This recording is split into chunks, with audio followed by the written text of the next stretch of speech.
क्या आपने कभी सोचा है, जो खुद अंधेरे में है वो दूसरों को रास्ता दिखा रहे हैं? कभी आपने गौर किया है, इस दुनिया में सबसे ज़्यादा बोलने वाले वही होते हैं जिन्हें खुद नहीं पता कि वे बोल क्या रहे हैं। जो भीतर से खोखले हैं वही ज्ञान के भाषण दे रहे हैं।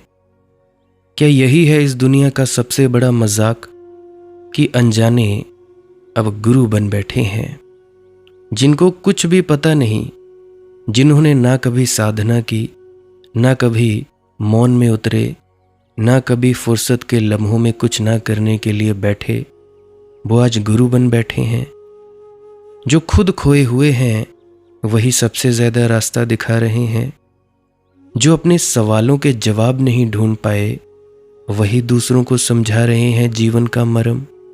लेकिन तुम्हें भी ये लगता है ना कि तुम कुछ समझ रहे हो और समझा रहे हो, जबकि असल में तुम खुद को भूलते जा रहे हो। दूसरों की उलझनों में उलझकर अपने सवालों को दफन कर चुके हो और अपना वक्त बर्बाद करते हो। जिस वक्त को अपने आप को जानने के लिए तुम्हें व्यतीत करना चाहिए था, उसी वक्त को तुम दूसरों की उलझनों में उलझकर अपने सवालों को दफन करने में व्यतीत कर रहे हो। अब तुम सोचो, क्या यही है असली अज्ञान जो ज्ञान के मुखौटे में छुपा बैठा है? तुम लोग जरा सोचो, क्या तुम लोग भी तो ऐसा नहीं कर रहे हो? दूसरों को सलाहें देते देते भूल गए हो कि तुम्हारे खुद के भीतर भी एक खोया हुआ हिस्सा है। क्या तुम्हें भी ऐसा लगा कि समझाने में एक अजीब सी तृप्ति मिलती है? जैसे ही तुम किसी को कुछ समझाने लगते हो, तुम्हें यह वहम होने लगता है कि तुम खुद भी समझदार हो। तुम लोग जरा सोचो, क्या यह पांडित्य पाखंड नहीं है? किताबों को पढ़कर किसी से सुन ली बातें, उससे सुन ली, इससे सुन ली, सत्संगों में सुन ली बातें, उन जानकारियों को तुम अपना ज्ञान समझ लेते हो और दूसरों को समझाने बैठ जाते हो। हालांकि खुद का कोई ज्ञान नहीं, खुद को कुछ पता नहीं। तो क्या यह पांडित्य पाखंड नहीं है? तुम लोग नाराज होते हो मुझसे कि मनदीप सत्संगकर्ताओं पर क्यों वार करता है, क्यों बोलता है पंडितों को। भाई मैं बोलूं क्यों ना? क्या तुम लोग ऐसे ही आए और ऐसे ही चले जाओगे?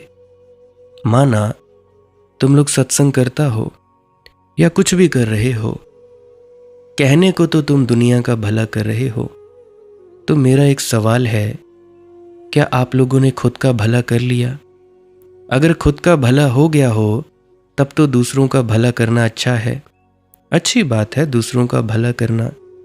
परंतु ये सवाल आपका खुद से होना चाहिए, क्या आपने अपना भला किया?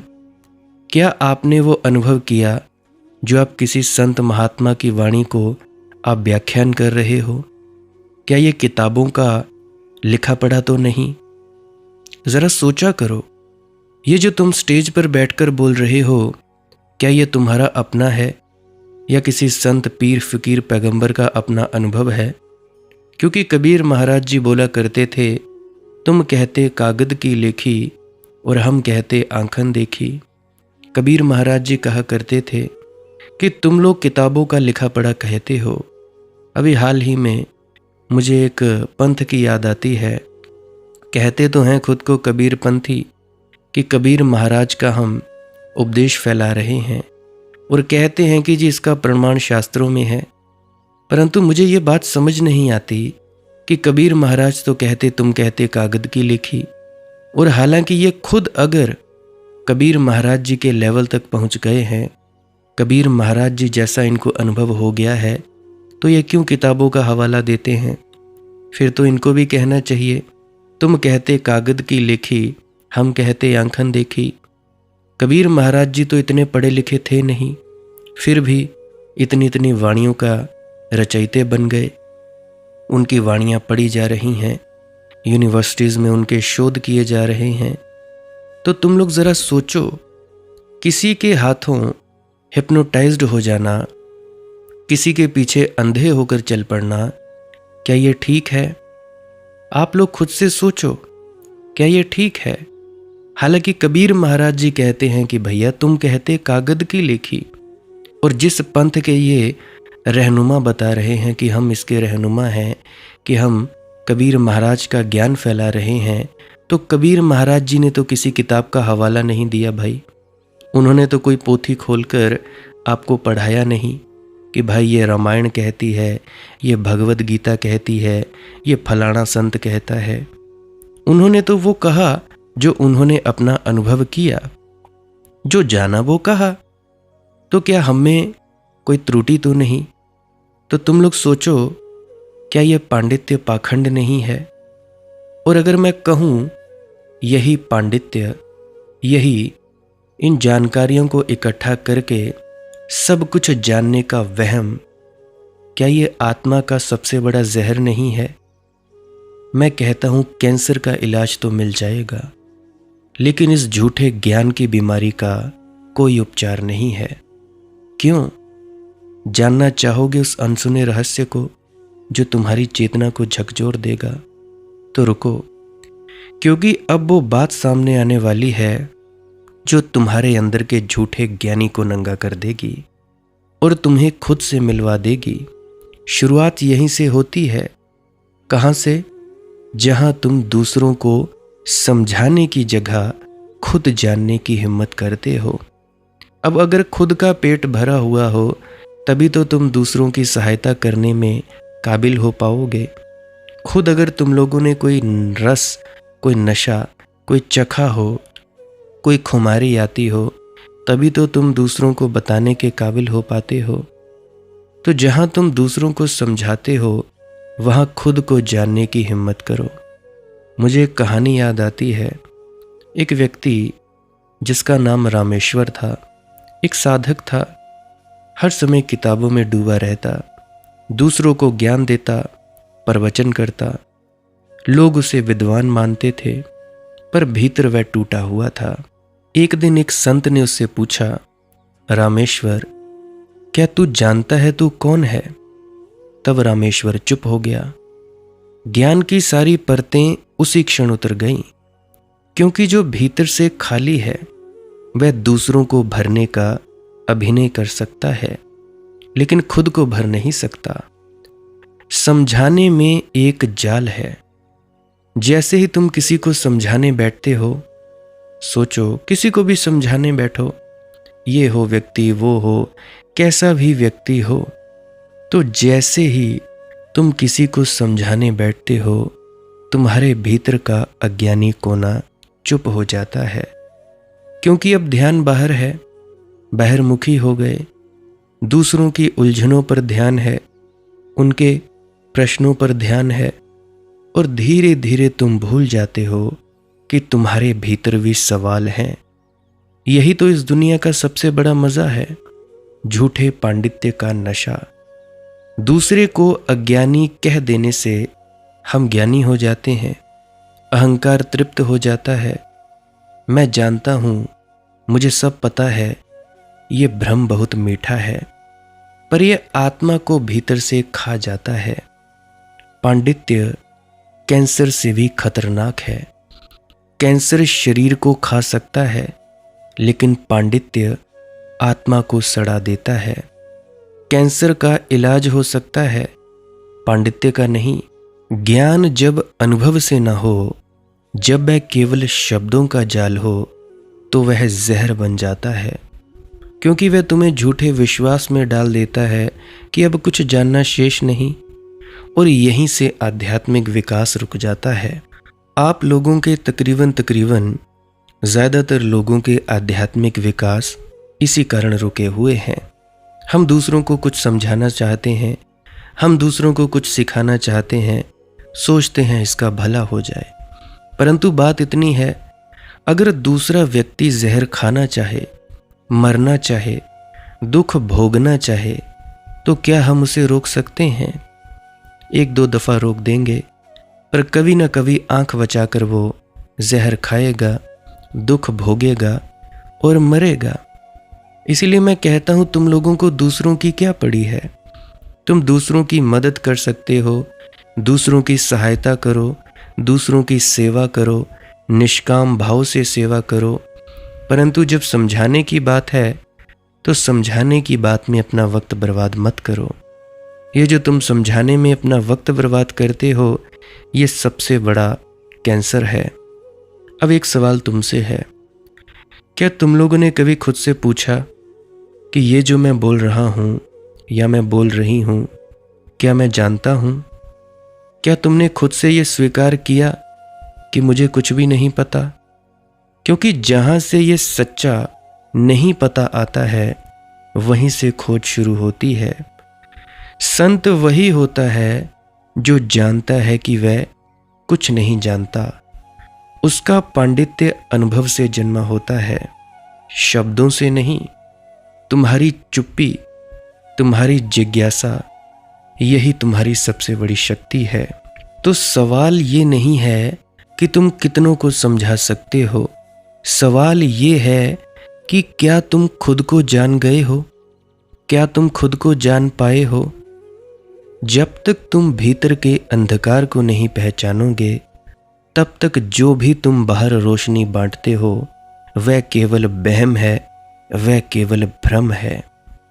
मैं कहता हूं, सच्चा ज्ञानी कभी दावा नहीं करता, वह केवल अनुभव करता है। और जब अनुभव सच्चा होता है तो शब्द अनायास बहते हैं और वे किसी को समझाने नहीं आते, बल्कि उन्हें जगाने आते हैं। अब अगली कड़ी में हम जानेंगे वास्तविक ज्ञान क्या है और कैसे पहचाने कि तुम्हारा पांडित्य तुम्हारा आत्मा को तो नहीं खा रहा। अगर तुम सच में अपने भीतर के अज्ञान से मिलना चाहते हो तो इस सफ़र में साथ रहो। अभी आगे मैं बहुत सी चीज़ें बताने वाला हूँ। अभी हमारे पास 30-40 मिनट पड़े हैं। तो गुरु प्यारी सत्कारयोग सत्संगत जी, आप सभी के भीतर बैठे परमात्मा को मेरा प्रणाम, आप सभी के चरणों में मेरा प्रणाम। मेरी विनती है कि आप जी इस वीडियो को आगे पूरा अंत तक सुनने की कृपालता करें जी। आपका जो मन ठहरता नहीं है, आपका ये जो मन तरह तरह के सवाल उठाता है, हो सकता है आगे किसी कड़ी में आपके किसी प्रश्न का जवाब मिल जाए और आप जी अपने भजन सिमरन में तरक्की कर पाएं। मुझे कुछ चंद लाइनें याद आती हैं। जख्मे दिल पर दवा तो लग जाए, आँख मेरी ज़रा तो लग जाए। खून हो के दिल टपकता है, इसके मुंह को मज़ा तो लग जाए। रक्षे आलम को यूं ही रहने दो, दिल मेरा एक जो तो लग जाए। क्यों दरे मैं कदा का बंद करें, शेख गुजरे हवा तो लग जाए। उसको दुनिया में ढूंढ ही लेंगे, अपने दिल का पता तो लग जाए। मगर अपने दिल का पता ही नहीं लगता और परमात्मा को लोग खोजने चल पड़ते हैं। स्वयं को भी खोजा नहीं और बोलते हैं खोज कर रहे हैं हम परमात्मा की। तो सबसे महत्वपूर्ण बात, सबसे प्रथम काम है इस बात को समझना कि मुझे कुछ पता नहीं है, कि मैं अज्ञानी हूं, कि मेरा सारा ज्ञान थोथा है, कि मैंने ज्ञान सब उधार लिया है, कि मेरा ज्ञान नगद नहीं है। जिसको अपने अज्ञान का पता है, उसने ज्ञान की तरफ पहला और सबसे महत्वपूर्ण कदम उठा लिया। लेकिन पंडित को यह पता नहीं चल पाता। उसे सब पता है और उसका पता वैसे ही है जैसे तोतों को पता होता है। तोतों को जो कहो दोहरा दे, और कभी कभी तो तोता पंडित से ज़्यादा बेहतर होता है। मैंने एक कहानी सुनी है कि एक पंडित एक तोता खरीदने गया। उसने तोते की दुकान पर कई तोते देखे। एक तोता उसे पसंद आया, शानदार तोता था, पर दुकानदार ने कहा यह ज़रा मैं बेचना नहीं चाहता, ये मुझे भी बहुत प्यारा है, ये मेरी दुकान की रौनक और मेरी शान है। पर पंडित ने कहा जो भी दाम होंगे दूंगा। मेरा भी मन भाग गया है इस तोते पर। इसकी खूबी क्या है?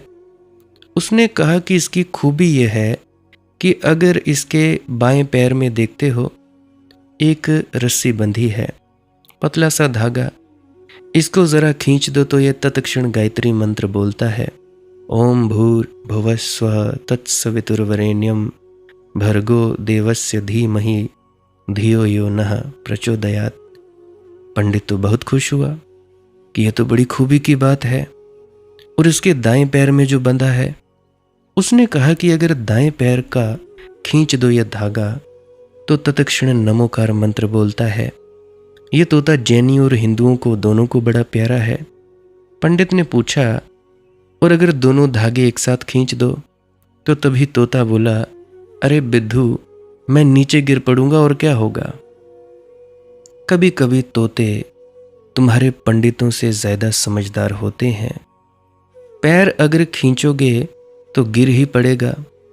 पंडित सोचता था कि शायद दोनों पैर एक साथ खींचने से कुछ समन्वय का सूत्र बोलेगा, ईश्वर अल्लाह तेरे नाम सबको सन्मति दे भगवान, कि नमोकार मंत्र और गायत्री मंत्र का मिक्सचर करके बोलेगा। पांडित्य तोता रटंत है। शास्त्र से मुक्त होना पड़ता है सत्य की यात्रा में, शब्द से जागना पड़ता है सत्य की यात्रा में। अपना मरम जाने नहीं औरन समझावे, देखे को वक उजला मन मैला भाई। अब देखते हो तुम लोग बगुलों को, शुद्ध खादी के वस्त्र सफेद। क्या कभी बगुले को देखा? नहीं देखा तो गूगल कर लेना। बड़े बड़े नेताओं के वस्त्र भी थोड़े फीके पड़ जाएं। बगुला बड़ा पुराना नेतागिरी का व्यक्ति है, सदा से ही शुभ खादी में भरोसा करता है। देखे को बक उजला मन मैला भाई, लेकिन भीतर। मैंने सुना लाला झंडूराम चला जा रहा था एक रास्ते पर, नुमाइश लगी थी, बड़े शुभ वस्त्र पहने हुए, अभी धुलवाए, बूढ़ा हो गया है, बाल भी सफेद, वस्त्र भी सफेद, बड़ा प्यारा लग रहा था। मगर एक सुंदर स्त्री ने पीछे हो लिया, पीछे पड़ गया, बराबर उसे धक्के देने लगा, कहीं कुहनी मारने लगा, कहीं चोटियां निकालने लगा। आखिर उस स्त्री ने कहा कि भले मानस, कुछ ख्याल तो करो, अपने सफेद कपड़ों का ख्याल करो, अपने सफेद बालों का तो ख्याल करो। झंडूबाई ने कहा कि बाई, बालों के सफेद होने से क्या होता है, दिल तो अभी भी काला है और दिल का ही सवाल है। पांडित्य बस ऊपर ऊपर के सफेद वस्त्र हैं, भीतर कुछ भी नहीं है। अहंकार का मजा है, दूसरे को समझाने में मजा आता है। इसीलिए तो दुनिया में सलाह जितनी दी जाती है उतनी और कोई चीज नहीं दी जाती, मुफ्त दी जाती है।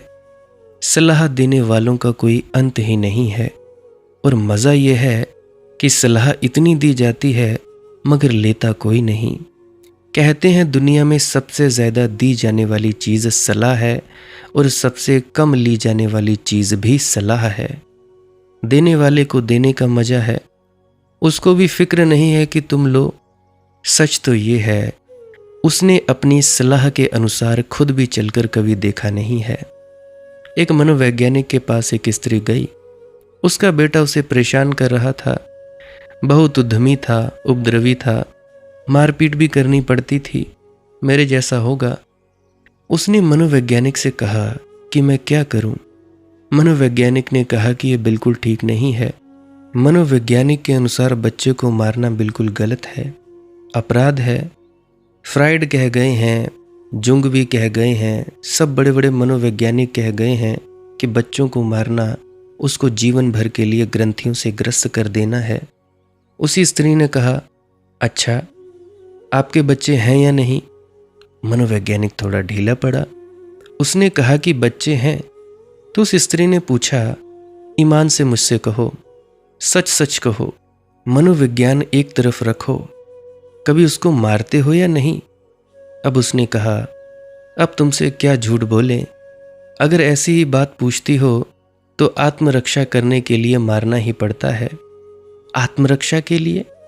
तुम जरा ख्याल करना, तुम जो सलाह दूसरे को देते हो कभी स्वयं भी मानी? अगर दुनिया में लोग अपनी सलाहों पर थोड़ा विचार करें तो दुनिया बड़ी शांत हो जाए। लोग सलाहें ना दें पहले उसका उपयोग करें।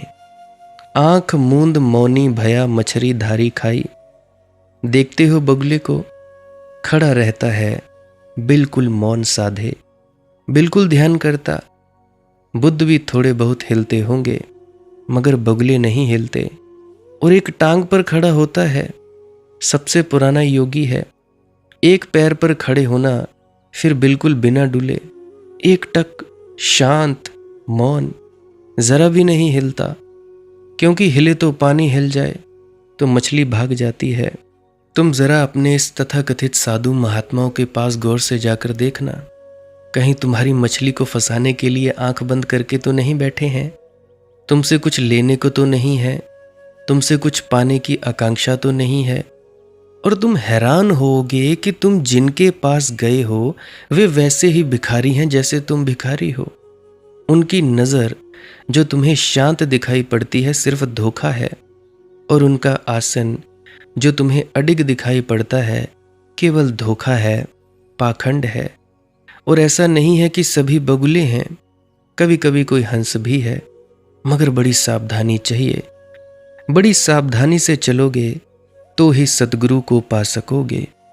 और अक्सर ऐसा हो जाता है कि बगुला तुम्हें ज़्यादा जंच जाएगा, क्योंकि बगुला तुम्हारे हिसाब से चलता है।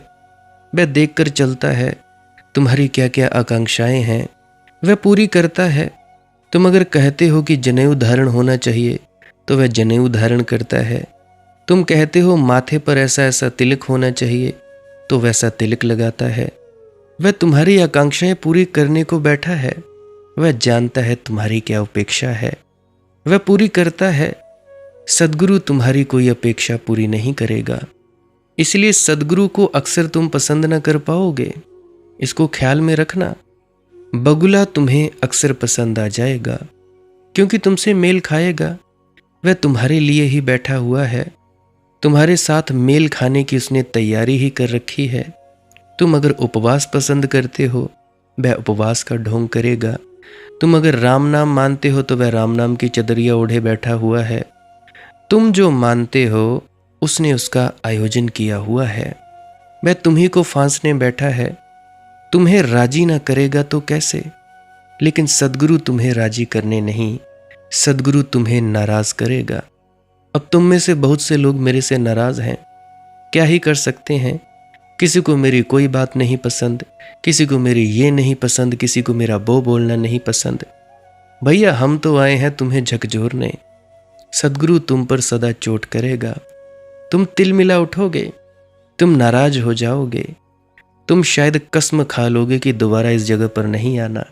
इस YouTube चैनल को तो अनसब्सक्राइब ही कर देना है। ये आदमी खतरनाक है। सद्गुरु तुम्हारे विचारों से सहमत हो ही नहीं सकता। अगर तुम्हारे विचारों से सहमत हो जाए तो तुम्हारे काम का ही ना रहा। सद्गुरु के साथ तुम्हें सहमत होना पड़ेगा, तुम्हें सहमत होना पड़ेगा। सद्गुरु तुम्हारे साथ सहमत नहीं होता। मुझे बात याद आती है, मैं घर में मेहमान था, जैन संप्रदाय का घर था वो। तो उन्होंने बड़ा मेरा स्वागत किया और कहा कि आप तो हमें ऐसे हैं जैसे 25वें तीर्थंकर। मैंने कहा थोड़ा ठहरो, 3 दिन तुम्हारे घर में रह जाऊं, जाते वक्त फिर पूछूंगा। उन्होंने कहा क्यों? वे थोड़ा चौंके। मैंने कहा तुम अभी मुझे जानते नहीं हो, अभी इतनी जल्दी 25वां तीर्थंकर मत कहो। शाम को ही गड़बड़ हो गई। शाम को ही भोजन का समय आया और एक सज्जन मुझसे मिलने आ गए। बुजुर्ग आदमी थे, बड़ी दूर से चलकर आए थे। तो मैं उनसे बातचीत में लग गया। तो गृहिणी ने आकर कहा कि जी समय हो गया है, हमारा समय हो जाता है, सूरज ढला जाता है, आप जल्दी उठिए। मैंने कहा सूरज को ढल जाने दो, ये बूढ़े वृद्ध सज्जन बड़ी दूर से आए हैं, इनसे मैं पूरी बात कर लूं। वह महिला तो हैरान होकर खड़ी हो गई। उन्होंने कहा कि आप रात्रि भोजन करते हैं? मैंने कहा मुझे जब भूख लगती है तब भोजन करता हूँ। दिनों रात से भोजन का क्या संबंध? भोजन का संबंध भूख से है। और कभी कभी मुझे 2-3 दिन भूख नहीं लगती, मैं नहीं भी खाता हूँ। लेकिन उसने कहा कि महावीर स्वामी तो रात्रि भोजन नहीं करते थे। मैंने कहा उनके समय में बिजली नहीं थी, मेरे समय में बिजली है। उनके समय में मैं भी होता तो मैं भी रात का भोजन नहीं करता। तो जब मैं लौटने लगा और इस तरह की कई 3 दिनों में घटनाएं घटी। जब मैंने पूछा तीसरे दिन चलते वक्त कि अब क्या विचार है, क्या मैं 25वां तीर्थंकर हूं या नहीं, उन्होंने कहा अब हम नहीं कह सकते। रात्रि भोजन आप करते हैं, तीर्थंकर रात्रि भोजन कर ही नहीं सकता। तो मैंने कहा गया मेरा तीर्थंकर पद। फिर दोबारा उन्होंने मुझे कभी निमंत्रण नहीं दिया घर ठहराने का। बात ही खत्म हो गई। मैं किसी काम का ही ना रहा। उनसे राजी हो जाता तो मैं 25वां तीर्थंकर था, लेकिन तब मैं बेकार था। तब वे मेरे गुरु थे, मैं उनका शिष्य था। उनसे मैं राजी हुआ था। जानकर उस दिन मैंने रात्रि भोजन किया। आमतौर से मैं कभी कभी करता हूँ, कभी कभी नहीं करता। आमतौर से नहीं करता। उस दिन रात्रि भोजन करना ही पड़ा। यह मौका मैंने नहीं छोड़ा। ये एक चोट भी जो करनी थी वो ज़रूरी थी। ऐसे ही मैं बहुत बार कुछ ना कुछ ऊट पटांग हरकतें करता ही रहता हूँ। कभी कुछ होता है तो कभी कुछ होता है। कभी किसी के कोई सोचता है कि मैं ऐसा होऊंगा, मैं उससे उलट निकलता हूँ। कुछ लोगों के पास जब मैं 1-2 मिनट के लिए मिलता हूँ, मेरी आवाज़ सुनकर सोचते हैं कि भाई कोई बुज़ुर्ग होगा 55 या 60 साल का। सामने देखते हैं तो नमा नमा छोकरा 27-28 साल का जवान। तो वे बड़े हैरान हो जाते हैं। कभी मैं बच्चों से खेलने लगता हूँ। थोड़ी देर पहले ही सत्संग फरमा के हटा, थोड़ी देर बाद भी मैं बच्चों के साथ खेल रहा हूँ, कुछ ना कुछ ऊटपटांग हरकतें कर रहा हूँ। सामने वालों को समझ नहीं आता कि ये व्यक्ति कर क्या रहा है। और हाँ, मुझे भोजन की बात याद आती है कि ये बिल्कुल ठीक है कि सूरज के साथ भोजन ले लिया जाए। जब सूरज उष्ण होता है तो पचाने की क्षमता ज़्यादा होती है। जैसे ही सूरज ढल जाता है तो भोजन को पचाने की क्षमता ढल जाती है। मगर यह नियम तो स्वास्थ्य का है। स्वास्थ्य का नियम तोड़ने से पाप नहीं होता। स्वास्थ्य का नियम तोड़ने से थोड़ा बहुत स्वास्थ्य में नुकसान पहुंचता है, और आप लोग सभी देखो पहुंचा ही होगा। और ऐसा कोई एक आध दिन रात भोजन कर लेने से कोई तुम्हारी पाचन प्रक्रिया नष्ट नहीं हो जाती। ऐसा रोज रोज करते रहो तो होती है। अब तुम लोग देखो, अब सभी लोग कितने कितने मोटे हुए पड़े हो। मैं भी हो गया था। अब तो मालिक की बड़ी मौज है। मगर उस रात मुझे भोजन करना ही पड़ा। ये बुजुर्ग तो सिर्फ बहाना था, उसे मैंने और बातों में लगाए रखा। थोड़ी रात हो ही जाने दी, क्योंकि वह 25वां तीर्थंकर होना मुझे नहीं जच रहा था। मैं किसी का तीर्थंकर नहीं होना चाहता। मैं पिटी पिटाई किसी परंपरा का हिस्सा नहीं होना चाहता। जब मैं पहला ही हो सकता हूँ तो 25वां क्यों होना भाई? किसको अच्छा लगता है क्यों में खड़े होना? 24 के पीछे खड़े हैं। अभी आगे के तीर्थंकर जब हटेंगे तब नंबर आएगा। आंख मूंदी मौनी भया, मछरी धर खाई, कपट कतरनी पेट में मुख वचन उचारी, अंतर्गति साहिब लखै उन कहाँ छिपाई। ये जो पंडित है, ये जो दूसरों को समझा रहा है, ये जो समझाने को ही अपने अहंकार की यात्रा बना लिया है, ये अनिवार्य रूप से तुमसे राजी होगा। ये तुम्हें देखकर चलेगा। तुम जो कहोगे वही करेगा। राजनीति का एक नियम है, नेता को सदा अपने अनुयायी के पीछे चलना होता है। अनुयायी जो कहे, नेता उसको और जोर से कहता है। अनुयायी को ये भ्रांति होती है कि नेता ने पहले नारा दिया। ये बात बिल्कुल गलत है। नेता तो जांचता रहता है कि अनुयायी क्या कहने जा रहा है। मैंने सुना बाबा टिल्लू अपने गधे पर बैठकर बाजार से निकल रहा था। एकदम तेजी से चला जा रहा था। लोगों ने कहा, टिल्लू भैया कहाँ जा रहे हो? उसने कहा, मुझसे मत पूछो, इस गधे से पूछो, क्योंकि इस गधे के साथ बड़ी हुज्जत होती है। अगर मैं इसको कहीं ले जाना चाहता हूँ तो बीच बाजार में अड़ जाता है, इधर उधर जाने लगता है, उससे बड़ी बदनामी होती है। लोग कहते हैं तुम्हारा गधा है टिल्लू और तुम ही से नहीं मानता। तो मैंने अब एक तरकीब सीख ली है। जब निकलता हूँ लगाम बिल्कुल छोड़ देता हूँ। इससे कहता हूँ बेटा चल जहाँ जाए, बाजार से वहीं मुझे ले चल, मगर बाजार में प्रतिष्ठा तो रहे कि मेरा गधा मुझे मानकर चलता है। तो नेता हमेशा अनुयायी के पीछे चलता है। तुम जो कहो, नेता उसी को जोर से चिल्लाता है। नेता देखता रहता है पीछे लौट लौट कर कि तुम किस तरफ जा रहे हो। जल्दी से उचक कर तुम्हारे आगे हो जाता है। और ऐसा व्यक्ति ही वही होशियार नेता कहलवाता है। उसी को राजनीतिज्ञ कहते हैं जो देख ले समय के पहले हवा बदलने वाली है। वह नई हवा पर सवार हो जाए, वह पुरानी की रट लगाए रखे तो कोई ज़्यादा समझदार नेता नहीं है। जनता ही चली गई, वे अकेले ही रह गए। वे चिल्ला रहे हैं, कोई सुनने वाला नहीं, चूक गए।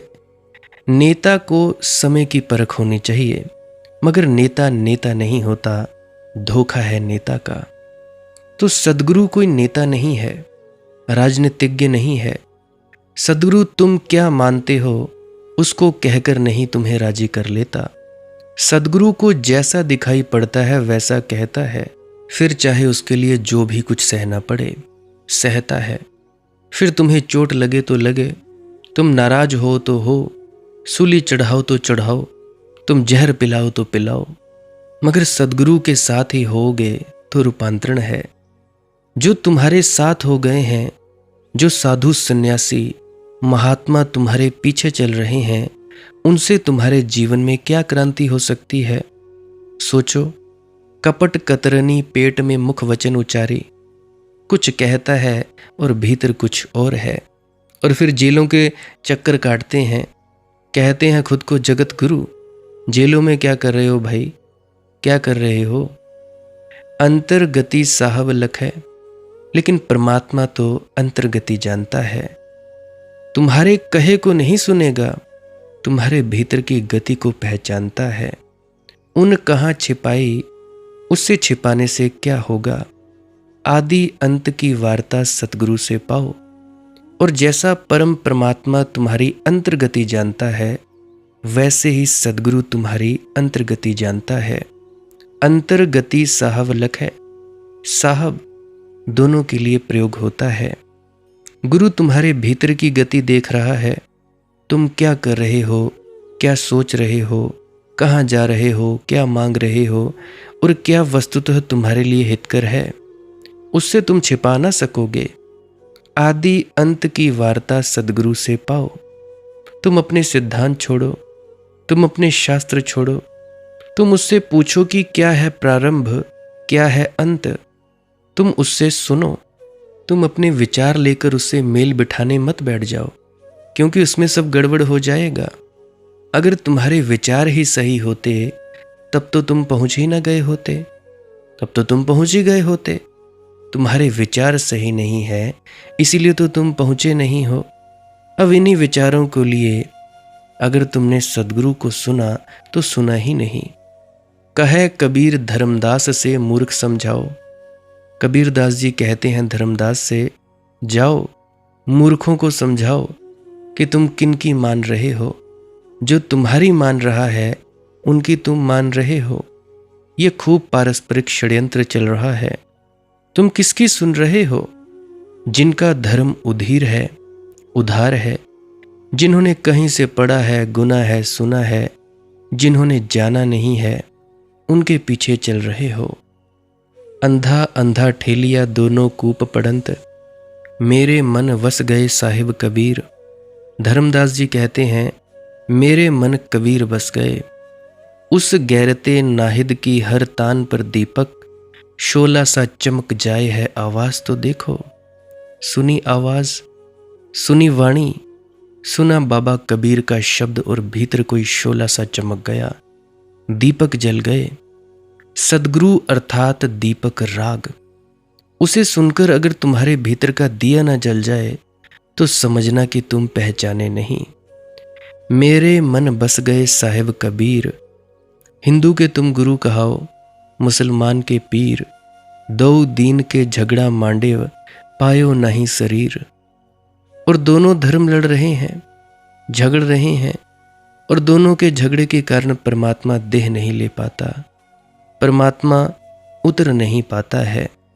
दोनों के झगड़े के कारण परमात्मा उतर ही नहीं सकता। दोनों के झगड़े में परमात्मा कट रहा है। धर्मों के झगड़ों ने परमात्मा को मार डाला है।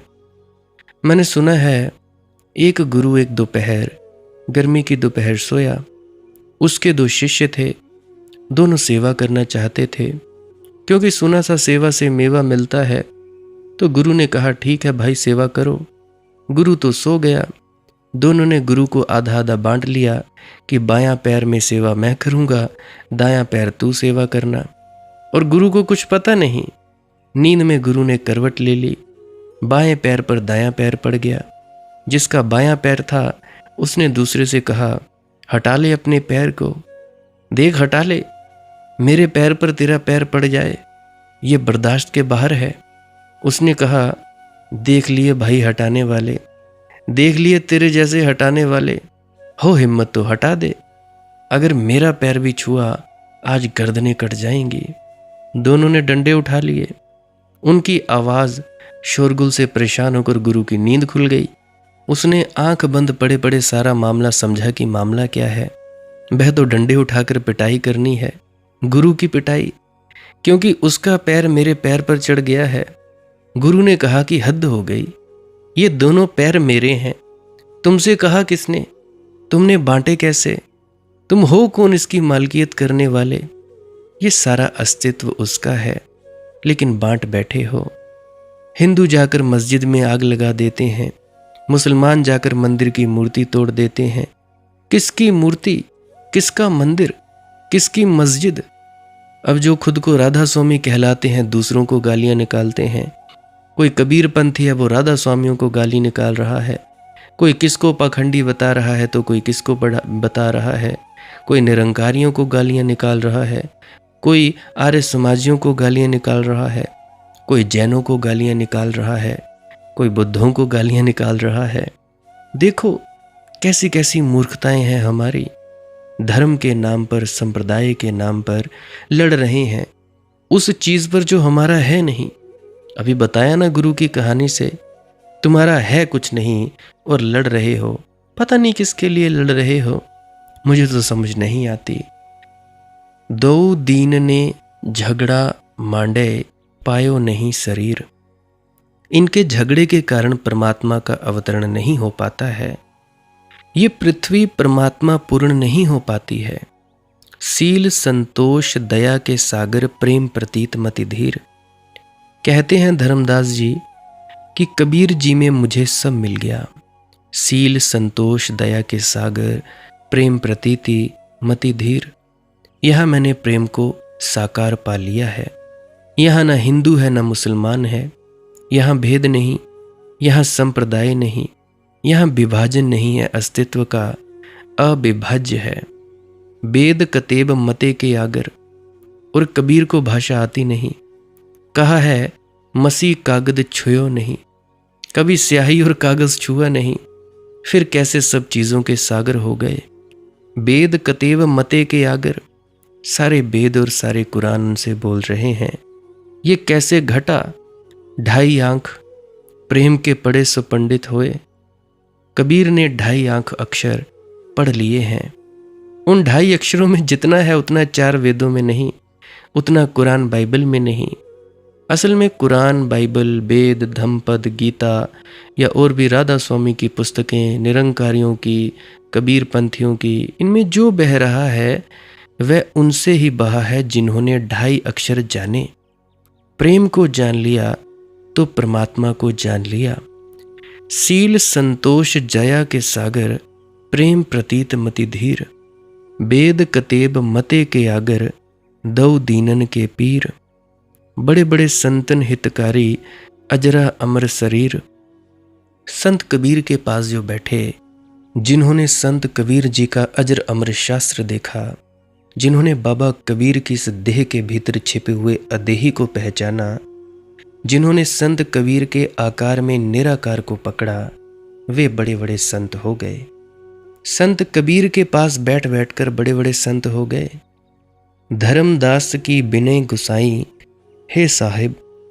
धर्मदास कहते हैं, मेरी एक ही विनय है, नाव लगाओ तीर, मेरी नाव को भी किनारे से लगा दो। बहुत सहारा तुम्हारा लेकर पार हो गए, मुझे भी पार करवा दो। शिष्य प्रार्थना ही कर सकता है, शिष्य प्रार्थना है।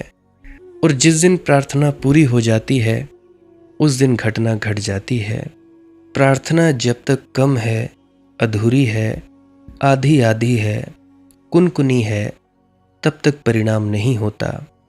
सद्गुरु की नाव उस किनारे ले जा सकती है, उस किनारे परमात्मा है और वह किनारा दूर नहीं, नाव तैयार है। चढ़ने की हिम्मत चाहिए, दुनिया हंसेगी, हमरे का करे हंसी लोग हंसेंगे। तुम लोगों में से बहुत सारे मेरी बात मानते हैं, शांति हो गई। अब मेरी बात में और मेरे गुरु की बात में कोई फ़र्क तो है नहीं। जो मेरे गुरु ने बताया, जिससे मुझे शांति आई, वही बात मैं आपको बताता हूँ। तो जब पूरी बात मानते हो, अपने गुरु की कह लो या मेरी कह लो, क्या फ़र्क पड़ता है? तो उससे तुम पर लोग हंसते हैं। तुम किसी को जवाब देना चाहो, जवाब दे नहीं पाते तो लोग पागल समझते हैं, लोग समझते हैं सम्मोहित हो गए हैं। मैं कहता हूँ फिक्र ना करना, लोग सदा ही हंसते रहे हैं। ये कोई नई बात नहीं है, पुरानी परंपरा है। लोग हंसने ही चाहिए। अगर लोग हंसेंगे नहीं तो ये जो तुम्हारा जितना भी है ध्यान सिमरन सब झूठा है। लोग जिन सन्यासियों की पूजा करते हैं, समझना वहाँ कुछ झूठ है, नहीं तो लोग पूजा नहीं करते। लोग इतने झूठे हैं कि झूठ की ही पूजा कर सकते हैं। लोग जब हंसें तभी समझना कि कुछ सत्य की बात होनी शुरू हुई, कोई दीवाना पैदा हुआ, कोई मस्ती उतरनी शुरू हुई है। और नाव पर सवार होने की हिम्मत चाहिए, समर्पण, नाव पर सवार हो जाना है। प्रार्थना करने की हिम्मत चाहिए, कंजूसी मत करना प्रार्थना में। धर्मदास की विनय गुसाई, नाव लगावो तीर। शिष्य का अर्थ ही इतना होता है कि जिसने अपनी प्रार्थना निवेदन कर दी और जो प्रतीक्षा करता है। जब कली कोई मुस्कुराती है, मेरी आंख अश्क से भर आती है। दूर बजती हो जैसे शहनाई, इस तरह उनकी याद आती है। दिल की किश्ती निकल के तूफान से आके साहिल पर डूब जाती है। जैसे जमाना में अक्से ताजमहल, दिल में यूं उनकी याद आती है। सुबह 9 की किरण उफ़ के करीब, सुर्ख घूंघट में मुस्कुराती है। गुरु की याद से भरो, साहिब की याद से भरो, फिर साहिब ही उस पार ले जाता है। सच पूछो तो कोई ले जाता नहीं, तुम्हारा याद से भर जाना, तुम्हारा प्रार्थना से परिपूर्ण हो जाना ही ले जाता है। नाव तो अपने से चलती है। रामकृष्ण ने कहा है, पतवार भी नहीं चलानी पड़ती, सिर्फ पाल खोल देने पड़ते हैं, उसकी हवाएं ले जाती हैं। कोई चलाता नहीं नाव को, मगर नाव में बैठने की हिम्मत चाहिए, क्योंकि ये नाव जाती है अज्ञात की तरफ, अपरिचित की तरफ, जिससे तुम्हारी पहचान नहीं, जिसे तुमने कभी जाना नहीं, जिसे कभी अनुभव नहीं किया। तुम्हारा परिचित तट छूट जाएगा और अपरिचित तट जो दूर कुहासे में छिपा है, पता नहीं हो या नहीं हो, वह जो नहीं है उसकी यात्रा पर निकल जाने के साहस का नाम शिष्यत्व है। और जो भी उतना साहस करता है, संतुष्ट हो जाता है, उस साहस में ही वर्षा हो जाती है। जुआरी बनो, प्रेम जुआरीपन है। रहमन मैं तुरंग चढ़ चली हो पावक माही, प्रेम पंथ ऐसो कठिन सब कोई निभत नाही। अंतर दांव लगी रहे धुआं न प्रकटे सोए, कै जिय जानो आपनो कै जा सिर बीती होए। जे सुलगे ते बुझ गए बुझे ते सुलगे माही, रहीमन दाह प्रेम के बुझ बुझ के सुलगाही। यह न रहीम सराहिए लेन देन की प्रीत, लेने देने का हिसाब मत रखना। लेना देना यानी व्यवसाय, बिजनेस। यह न रहीम सराहिए लेन देन की प्रीत, प्राणन बाजी राखिए हाय होए की जीत। और तब निश्चिंत ही जीत हो जाती है। हार कभी हुई नहीं, निरअपवाद रूप से जीत हुई है। जिसने दांव लगाया है वह जीत जाता है। तो अभी मैं पूरी वीडियो का थोड़ा सा समरी देना चाहूँगा। समरी ये है कि हम में से बहुत से लोग हैं जो किसी से जानकारियाँ इकट्ठी कर लेते हैं, किताबों की, शास्त्रों की, किसी गुरु की, पीर की, पैगंबर की, उन जानकारियों को इकट्ठा करके हम ये सोचते हैं कि ये ज्ञान हो गया है। परंतु सच कहूँ तो ये ज्ञान नहीं है। इस ज्ञान को छोड़ दो। हम सब जानना चाहते हैं खुद को और जानना चाहते हैं परमात्मा को। वैसे तो परमात्मा को जाना नहीं जा सकता, परंतु उसमें डूबा जा सकता है। तो फिर से दोहराना चाहूँगा कि हम सब जानना चाहते हैं खुद को और डूबना चाहते हैं परमात्मा में। तो अगर खुद को जानना है तो इन सभी शास्त्रों का भार जो तुम अपने सिर पर ढो रहे हो, जितनी भी बाणियाँ हैं, सब कुछ जो भी तुम सोचते हो कि ये मेरी जानकारी है, इन सबको छोड़ दो। छोड़ने से मेरा मतलब ये मत समझो कि ये मेरा ज्ञान है। ज्ञान तो वो होता है अपने आप का ज्ञान। ये बस महज जानकारियां हैं, ये बस नक्शे हैं, मैप्स हैं। अब तुम लोग ज़रा देखो, गूगल मैप चलाते हो और गूगल मैप को सारा रास्ता पता है, तो रास्ता पता होने से वो ज्ञानी थोड़े ना हो गया। जिस मंजिल पर तुम पहुंचना चाहते हो, अगर तुमने उस मंजिल का नक्शा ले लिया और नक्शे को छाती से लगा लगा कर घूम रहे हो, तो क्या तुम सोचते हो उस नक्शे को छाती से लगाकर घूमने से तुम मंजिल पे पहुंच जाओगे? बिल्कुल नहीं पहुंच पाओगे। तो ये जितने भी शास्त्र हैं, जितनी भी वाणियाँ हैं, जितने भी संतों, महात्माओं, पीरों, पैगंबरों की वाणियाँ हैं, सत्संग हैं, ये सिर्फ नक्शे हैं। इन नक्शों पर अगर तुम अमल करोगे, अमल करते करते धीरे धीरे आगे बढ़ोगे, तब जाकर तुम्हारी यात्रा समाप्त हो सकती है, पूर्ण हो सकती है। पहले तुम लोग जानोगे कि मैं कौन हूँ, फिर तुम लोग जानोगे कि परमात्मा तत्व, उसमें डूबना क्या होता है, तब ज्ञान होगा। तो पहली बात कि अज्ञानी हो जाओ। जो भी तुमने जाना है, समझा है, कुछ भी है, सबको छोड़ दो। कोई भी जवाब तुम्हारे भीतर आता है, पहले ये सोचो, क्या ये मेरा है? क्या ये मेरे अंदर का विचार है? क्या ये मेरा अनुभव है? अगर अनुभव है तो ठीक है, बोलो। अगर अनुभव नहीं है तो बोलना बकवास है, बोलना तोते की भांति है, और उस बोलने में अहंकार ही पैदा होगा और कुछ नहीं पैदा होगा।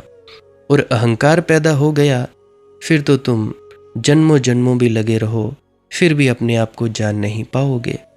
अपनी हस्ती को मिटा देना होता है। अपनी हस्ती को मिटाए साकी, अगर तू जानना चाहता है कि वो मैकदा क्या है, वो शराब क्या है, वो परमात्मा की खुमारी क्या है, तो ये चीज़ आप लोग करिए और सद्गुरु के चरणों में झुक जाओ। सद्गुरु की याद 24 घंटा बनी रहे। जब तुम ध्यान में बैठो, ध्यान के लिए उतरो, आंख बंद करो, सद्गुरु को याद करो, हे सद्गुरु मेरी मदद करो। बस भूल जाओ। फिर अपने आप तुम भीतर भीतर भीतर भीतर गिरते चले जाओगे, अंदर डूबते चले जाओगे, गहनतम ध्यान की गहराइयों में उतरते चले जाओगे।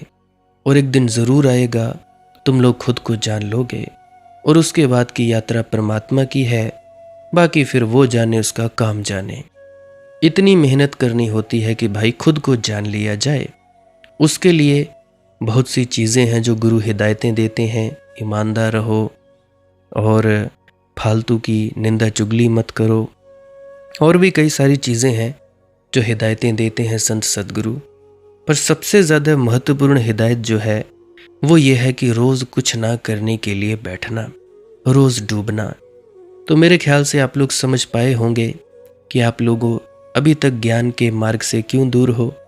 क्योंकि फालतू की जानकारियाँ इकट्ठी कर ली हैं दिमाग में, फालतू का कचरा इकट्ठा कर लिया है। गीता क्या कहती है, कृष्ण क्या कहते हैं, गुरु नानक क्या कहते हैं, कबीर जी क्या कहते हैं, गुरु रविदास जी क्या कहते हैं, या बाबा जी महाराज क्या कहते हैं। अरे ठीक है भैया, उन्होंने जो कहा सो कहा, तुम अपनी ज़िंदगी में लागू करो। जब ज़िंदगी में लागू करोगे, अनुभव करोगे, बिन चाखे साध न आए, बिना चखे मज़ा नहीं आता। ऐसे तुम वाचक ज्ञानी हो जाओगे। और क्या होगा भाई, अनुभव तुम्हारे पास होगा नहीं, बस बोल बचन होगी। बस तोते की तरह टें टें टें टें करते रहोगे और कुछ भी नहीं होगा। तो मेरी हाथ जोड़कर विनती है, इस जानकारी को छोड़ो, अपने अज्ञानीपने को पहचानो, दूसरों को मत समझाओ। कोई ज़रूरत नहीं समझाने की, कोई भी ज़रूरत नहीं। फालतू में तुम लोग दूसरों को समझाने में अपना वक्त ज़ाया करते हो, अपनी ऊर्जा ज़ाया करते हो। जब कोई जानना ही नहीं चाहता, जब कोई इस दुख के कीचड़ से बाहर ही नहीं निकलना चाहता, तो हम भी कौन होते हैं उसको निकालने वाले। तो ऐसा ना हो कि मुक्ति भी कभी उसके लिए बंधन हो जाए। तो आप सभी ऐसा मत करना और पहले अपना मजा लेना, ध्यान में डूबना, पहले खुद को जानना, फिर चाहे तुम जो मर्जी करते रहना। जब तक अपने आप का ज्ञान नहीं होगा, आत्मज्ञान को उपलब्ध नहीं हो पाओगे, तब तक तो भाई चुप ही रहना, किसी को समझाने की कवायद में मत लगना। हाँ, अगर कोई जिज्ञासावश पूछता है तो उसको रास्ता बताओ कि हाँ भाई, इस रास्ते पर तू चल सकता है। बिना पूछे किसी को सलाह नहीं देनी, कोई पूछे तभी देना, तभी तुम्हारी सलाह की कीमत होगी, तभी तुम लोगों की इज्जत होगी। तो मेरे ख्याल से आप लोग समझ पाए होंगे। तो अंत में मेरी यही प्रार्थना है कि आप लोग मेरी इन बातों पर अमल करेंगे। बाकी अगर किसी की अनहद नाद नहीं चालू हुई है तो अभी मैं वो क्लिप लगाने वाला हूँ, कृपया आप जी उसको सुने कि आपकी अनहद नाद चालू कैसे होगी। भजन सिमरन का मैं फिर से प्रक्रिया बताने जा रहा हूँ, थोड़ा इसके बाद क्लिप आप ज़रूर सुन लेना। बाकी ध्यान में डूबते रहिए, भजन सिमरन करते रहिए। अगर किसी का कोई प्रश्न है, दुख तकलीफ़ है, कमेंट सेक्शन में ज़रूर लिखिए। प्रार्थना करना हमारा फ़र्ज़ है, बाकी आगे मालिक की मौज है। तो अभी ये क्लिप ज़रूर सुन के जाइएगा। ध्यान में डूबना, भजन सिमरन क्या है, कुछ ना करना, श्वास क्रिया क्या है, तो आप जिसको ज़रूर सुनिएगा। भजन सिमरन क्या है? भजन और सिमरन दो अंग हैं। सिमरन है कुछ शब्दों का जाप करना जो आपको आपके सद्गुरु द्वारा बताए जाते हैं। कोई भी जाप हो सकता है, कोई भी शब्द हो सकते हैं। करना क्या है? किसी कमरे में बैठ जाइए, या रात को बैठ सकते हैं, सुबह बैठ सकते हैं, या जब भी आपको फुर्सत के लम्हे मिले बैठ सकते हैं। तो जब बैठें तो शरीर को बिना हिलाए डुलाए बैठना है। जो बैठ नहीं सकता तो वो लेट जाए, जो चौकड़ी नहीं मार सकता वो टांगे सीधी कर ले। कोशिश ये रहनी चाहिए कि ज़्यादा से ज़्यादा वक्त शरीर को बिना हिलाए डुलाए बैठा जाए। उसके बाद अपने शब्दों का जाप शुरू कर दें। आंख बंद रखें, आंखों पर ज़्यादा जोर नहीं लगाना है, कोई कष्ट नहीं देना है, नहीं तो सर में दर्द होगा और फिर आप लोगों को परेशानी हो सकती है। तो आपने क्या करना है? चुपचाप शांत होकर बैठे रहना है, शब्दों का जाप शुरू कर देना है। जितनी देर भी आप करना चाहो, आधा घंटा, पौना घंटा, 10 मिनट, 15 मिनट, या जितनी भी आपको आपके सद्गुरु द्वारा दिया गया निर्देश है, जितना निर्देश है उसका पालन कीजिए। और उसके बाद दूसरा स्टेप करना बड़ा ही ज़्यादा ज़रूरी है। वो क्या है? वो उसी अवस्था में बैठे रहें या आसन भी बदल सकते हैं। ये जो शब्दों का जाप होता है ये एकाग्रता के लिए होता है, ताकि मन की एकाग्रता आ जाए। और जब मन की एकाग्रता आ जाए फिर दूसरा कदम क्या है? धुन सुनने के लिए बैठना। चुपचाप बैठे रहें, आंख बंद है, शब्दों का जाप बंद कर देना है। और अगर कोई भी आपके गुरु महाराज है, उनको आप स्मरण कर रहे थे, याद कर रहे थे, आंखों के सामने शक्ल ला रहे थे, तो उसको लाना बंद कर दीजिए। शब्द धुन सुन रही है तो सुनते रहिए। आंख बंद करके अंधेरे में ही टिके रहें। टिके रहना है और ये इच्छा नहीं करनी है कि कुछ दिखे, कहीं पहुंचा जाए, परमात्मा को पाना है, ये करना है, वो करना है। याद रखें, ना कुछ समझना है, ना कुछ देखना है। ऐसे ही अज्ञानी होकर इसी अंधेरे में पड़े रहें। इसी अंधेरे में पड़े रहना है बस। उसके बाद जो होगा सो होगा।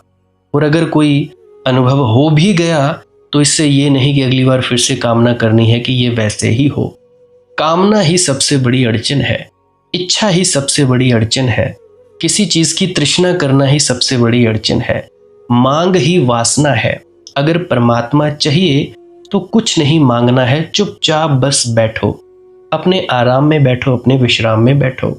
धीरे धीरे धीरे वो होगा जो होना चाहिए।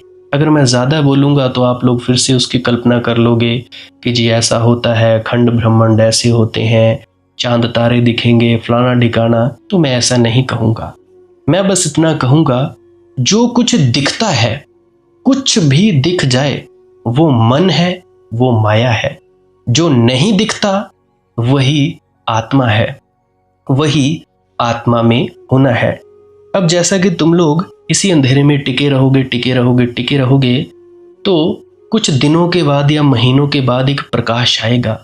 वो प्रकाश पूरे शरीर में फैलता जाएगा और धीरे धीरे तुम इस प्रकाश के सहारे अपने आप में स्थित होगे। अब देखो, इस प्रकाश को देखने वाले भी तुम हो और इस शब्द धुन को सुनने वाले भी तुम हो। अब जो ये शब्द धुन को सुनता है और प्रकाश को देखता है, ये तुम हो। तो अपने आप में स्थित होना है, अपने आप को जानना ही सच्चा आत्मज्ञान है। खुद को जानना, खुद को जान लिया, मालिक को फिर जान जाओगे। तो इतनी सी प्रक्रिया है। और आगे आप श्वास क्रिया भी कर सकते हो। ये मुझे बताई गई थी विजय शर्मा जी द्वारा। वो एक उच्च कोटि के संत हैं, तो उन्होंने मुझे बताई, और मेरा फर्ज बनता है कि आप सभी को बताऊं। वैसे तो मैं रोज रोज बताता हूं, फिर भी आज फिर से बता रहा हूं। श्वास क्रिया क्या है? नाक से सांस लेना है, मुंह से छोड़ना है। लंबा सांस लेना है नाक से और मुंह से छोड़ देना है। 15 मिनट करें, 20 मिनट करें, आधा पौना घंटा, जितनी देर भी आप कर सकते हो करें। करने के बाद करना कुछ नहीं है, चुपचाप आंख बंद करके बैठ जाना है। लेट सकते हो तो लेट सकते हैं, वो आपकी अपनी इच्छा है। नींद आ जाए तो सो जाना है, कोई शरीर को कष्ट नहीं देना है। अगर सर घूमे घूमने देना है, अगर आपका शरीर कांपे तो कांपने देना है। उसकी आपने दिक्कत, परेशानी और चिंता नहीं लेनी है, ये सब होता ही है। और मरने से डर लगे तब भी नहीं डरना है, ये होता ही है। क्या कहा मैंने? 15 से 20 मिनट कर सकते हैं, उसके बाद चुपचाप बैठें और अपने भीतर अपने आप उतर जाओगे। ठीक है जी। प्रेग्नेंट लेडीज़ बिल्कुल ना करें, जिनको दिल की बीमारी है या गोलियां वगैरह खाते हैं वो भी बिल्कुल ना करें, और बाकी सब कर सकते हैं। जिनको नींद नहीं आती वो अवश्य करें, और जिनको थोड़ा डिप्रेशन रहता है वो भी अवश्य करें, और जिनके बच्चे थोड़े पढ़ाई में कमज़ोर हैं वो भी ज़रूर करें। बाकी आपकी मौज है, करना हो करिए, नहीं तो आपकी अपनी अपनी इच्छा है। और ध्यान दें, जब सिमरन करें तो उसके बाद सीधा भजन पे बैठें, और जब ये श्वास क्रिया करें तो इसके बाद सीधा भजन के लिए बैठें। अलग अलग प्रक्रियाएं हैं। एकाग्रता के लिए है श्वास क्रिया और एकाग्रता के लिए ही है भजन सिमरन। सिमरन भी एकाग्रता के लिए और श्वास क्रिया भी एकाग्रता के लिए। ठीक है, मिक्स नहीं करना है, अलग अलग करिए। अगर श्वास क्रिया करी तो उसके बाद सीधा धुन सुनने पर बैठें। अगर सिमरन के शब्दों का जाप किया उसके बाद फिर से धुन सुनने पर बैठें। बाकी आपकी अपनी मौज है, जो आपको रुचे वो कर सकते हो। अगर धुन सुनने लगे तो धुन सुनने पर ही डायरेक्ट बैठा जाए, परंतु श्वास क्रिया मत छोड़ना, क्योंकि श्वास क्रिया करने से शारीरिक, मानसिक और आध्यात्मिक लाभ मिलता है। तो बाकी आप कीजिए, आपकी मौज है। और कोई प्रश्न है तो कमेंट सेक्शन में पूछ सकते हैं, या इंस्टाग्राम, टेलीग्राम, फेसबुक पे सर्च करें मालिक की मौज सत्संग, तो वहाँ पे पूछ सकते हैं। प्रश्न पूछने से पहले एक विनती, आप लोग पुरानी सत्संग वीडियोस को अवश्य सुनिए।